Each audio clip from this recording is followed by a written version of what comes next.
не съм много хубаво начало на влога, обаче аз не съм снимал влог от завръщането от Испания. След това снимах малко и след това не съм снимал нищо повече. Така че може да се каже, че не съм снимал влог отдавна. Това, което искам да направя сега...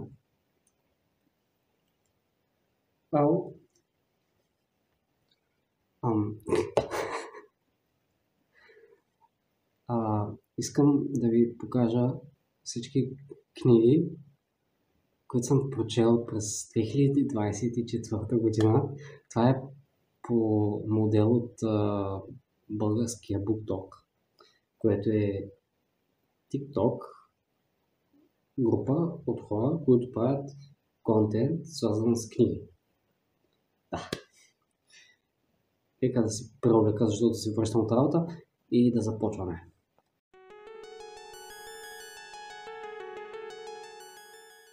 Така, реших да се преместя малко. Така, нека да започнем първо от март, защото първите 3 месеца в календара ми съм ги изфърлил явно, но идеята е, че тук съм се записал всяка книга и кога съм я започнал, кога съм я довършил. Така че ще караме по календара. През март, вероятно през февруари и януари съм чел Дюн, което означава, че съм чел това.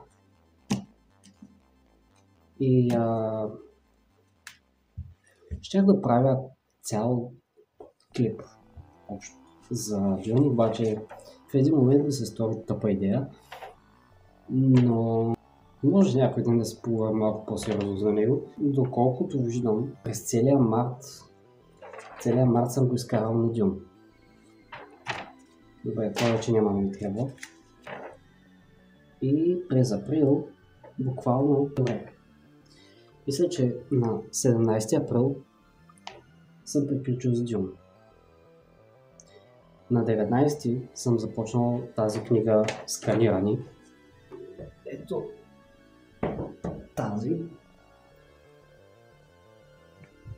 тази книга много ме измъчи и съм решил да прочета буквално за 2 дена. Буквално за 2 дена съм прочел книгата на Емил Конрад, която е пак някъде там. Да, след като съм довършил тази, съм започнал ето това, което много ми допадна. То е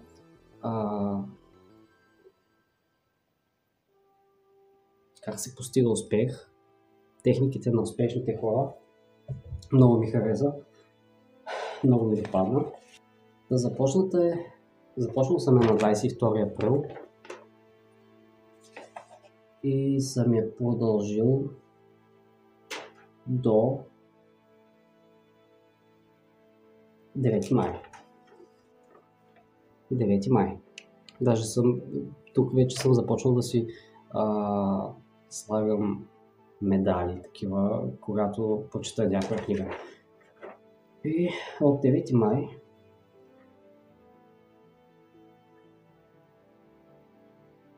да, 10, 11 и 12, не, 10, 11, чай, момент, 10, 11, 12 и 13 май съм чел Фермата на животните, след което съм започнал Джордж Оруел, да, 2 книги на Джордж Оруел. Ето ги тук най-отгоре.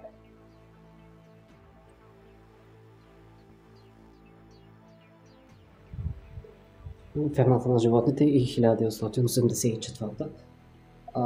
Фермата на животните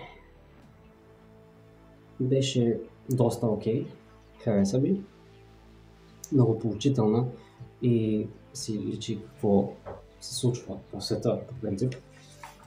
1984, аз мисля, че и тогава го казах в едно видео. Края не ми допадна много, пък беше интересно да я чета, готино ми беше. След това какво съм правил? Така.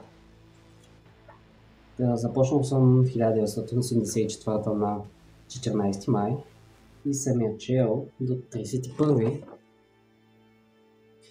май още, след което 2 дена не съм чел нищо. Ходенето до Испания, там си бях взел друга книга. Подсъзнанието може всичко, няма да я валя сега. Виждаме от тук, но няма да я валя. Буквално през цялото време съм чел нея, така да не съм чел много. Прочетох я, като се прибрах. След това, буквално не мога да разчита какво съм писал. Така, Испания. След това съм си довършил 1984 чак на 23. Да. През някои от дните изобщо не съм чел нищо. От 25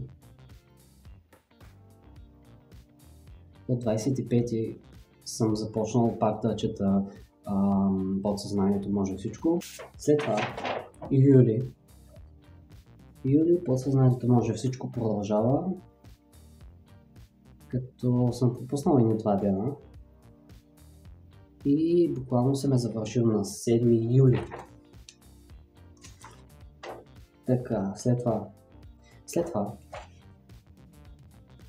това на 8 юли съм започнал да чета One Step Closer и буквално съм я довършил на 20 юли, когато е и годишнината от смъртта на Честър Бенингтън, което беше много странно и тъжно и кофти. Да, човекът, който 2 пъти умря, мисля, че няма да я валя нея. Между другото, това е втора книга от поредица. Аз съм прочел само нея за сега и наскоро си купих останалите. Колко са? Останалите 3, като първата, третата, четвъртата купих после, след като вече бях прочел втората. Но аз нямах никаква идея, че това е втората книга. И все пак, започнал съм я на 21 юли и съм я довършил на 8 август. Значи от 21 юли до 8 август аз съм чел Човекът, който 2 пъти умря. Това е супер малка книжка, не е нещо огромно, но ми отнема доста време. Добре, мисля, че трябва да отидем там. Така. Виждате ли това? Ето тази е книгата. Веднага след нея, на 9 август, съм започнал Болница за безсмъртни създания. Ето тази. Тук. Тази отгоре. Само погледнете каква подредба. Ужас. Да, и липсва ми място вече. Но продължавам да си купам книги. Така. Докато сме още тук, Болница за безсмъртни създания. Така, стигнахме до август и ми свърши мястото в телефона. Какво казахме? 9 август. Болница за безсмъртни създания и съм я приключил на 24 август. След което съм започнал Анатомия на безсмъртните видове, което е продължението. Ето това. След което съм започнал това. Буквално съм ги карал една след друга. Без остатък и без нищо по средата. Така, може би трябва да побързам, защото не знам колко място имам още. Анатомия на безсмъртните видове е приключила на септември някъде. По някое време през септември е било. Не виждам абсолютно нищо. Буквално нищо. Добре, септември го оставяме, защото явно съм чел през цялото време Анатомия на безпратните видове, след което съм започнал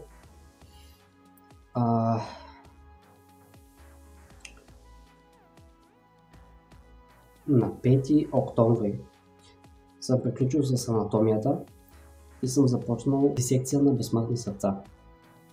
Да. След което това съм го чел, значи от 5 септември до 31 септември. Октомври. От 5 октомври до 31 октомври. И след това съм чел по... да. След това съм започнал време убежище. Време убежище съм го започнал на 1 ноември. Съм започнал време убежище. Ноември. След което съм започнал по залив слънце. 23 ноември до 6 декември съм чел по залив слънце. Това е турска история, турска книга. Нямам я сега в момента, защото я дадох. И после започнах друга турска история, която... Да.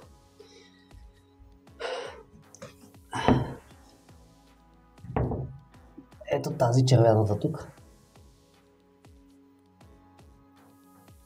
Не знам дали можете да прочетете какво пише.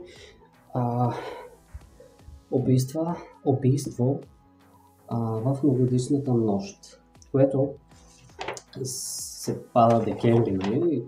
Исках нещо коледно, това беше коледното. Така, до тук имаме 4 минути. Убийство в новогодишната нощ, кога е било? 7 декември съм е започнал. На 24 декември. Бъдни вечер. Аз тази книга съм я довършил. И мога да ви кажа, че това много ми допадна. Края беше окей. До някъде, защото буквално се разревах заради едни бездомни наркомани, които не знам дали това трябваше да го казвам, може би е спойлър, но това е положението.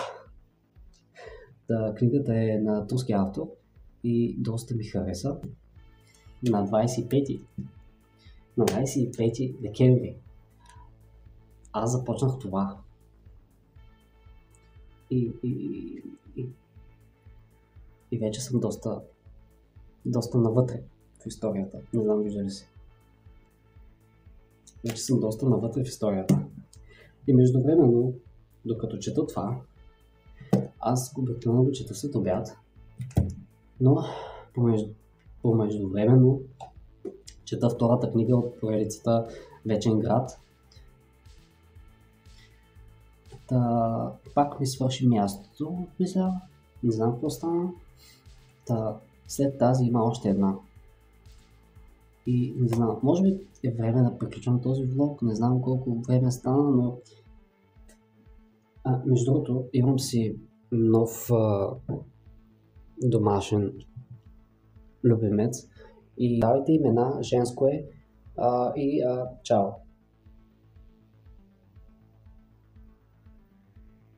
Моля, дайте някакво име.